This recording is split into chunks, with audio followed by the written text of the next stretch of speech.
Hello and good morning. Holly Shields here live from Kalkine Studios in Sydney, and you're watching Daily Trades. Let's get started with our market open report. The Australian share market has recovered all of its losses from Monday's session at the open today, rising firmly at the beginning. The S&P ASX 200 index is up 0.6% higher than where it started the week. Meanwhile, AMP shares were up 6.5% at the open after outlining its plans to demerge its private markets business in the first half of 2022. And Credit Corp firmed up 3.9% after acquiring the assets of radio rentals from Thorn Group. Westpac as well was up 1.3% despite being sued by ASIC for widespread failings. Although, on the other hand, net wealth was down 3.3%, as was Ramelius, which slipped 2.5%, and Perseus Mining was trading as well 2.3% lower. The S&P ASX 200 is on track for a third straight losing month for the first time in 3 years. The original pandemic crash last year was over a 2-month period. Investors have since enjoyed an armchair ride, watching their investments recover on the 16th of 17 subsequent months until September. A slew of economic data today may have an impact on the Omicron pandemic subsides. The reports on building approvals, national current account, and private sector credit are due at 11:30 a.m. today. China releases monthly manufacturing and service sector reports at 12 p.m. Cobra, Star Pharma Holdings, and Omni Bridgeway hold annual general meetings today as well. Then on the IPO front, Biome Australia was listed today.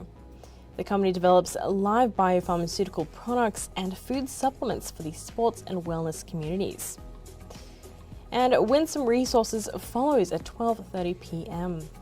The Lithium Explorer has projects in Quebec, so it should be an interesting IPO to watch. And now, before we move on to the newsmakers, let's take a short break.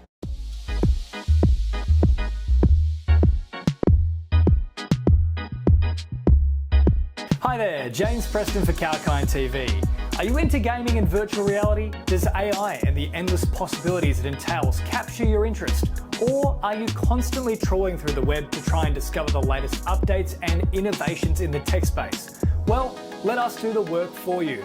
From the latest product launches to shocking affairs on the World Wide Web, exclusive interviews and information about the top companies like Apple and Google to brand new tech startups vying for your attention. Kalkine's Tech Beat has the latest in what matters in the world of technology. Join me every single Thursday on The Tech Beat, exclusive to Kalkine TV.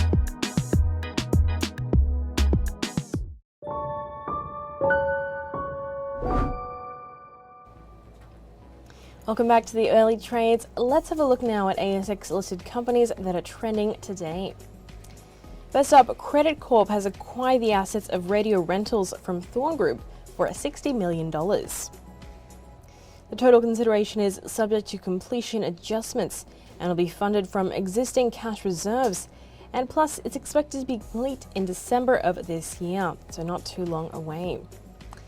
Then ASX-listed industrials company GUD Holdings has struck a deal to acquire tow bars and trailer parts business Auto Pacific Group, and will ask equity investors to help fund it. It's understood that GUD will pay about $745 million for the business in a deal signed overnight. The company has entered into a trading halt from today. Meanwhile, AMP says it expects to demerge its AMP Capital Private Markets business, that is, Private Markets Co., in the first half of next year, to enable two businesses to increase focus on their respective markets and growth opportunities. The company said a clear parameter has been set with the agreed sale of the global equities and fixed income business and the transfer of the multi-asset group to AMP Limited. Next up, the corporate regulator launched unprecedented multiple legal cases against Westpac, alleging widespread compliance failures across several of its business, which the bank has admitted and agreed to pay $80 million in compensation to thousands of customers. The cases include a claim that Westpac charged more than $10 million in financial advice fees to over 11,000 customers who had died. And meanwhile, Talga Group has seen its letter of intent lapse with Mitsui & Co. Europe plc. Mitsui and Talga, however, said they are still continuing to advance their project development discussions under a separate memorandum of understanding.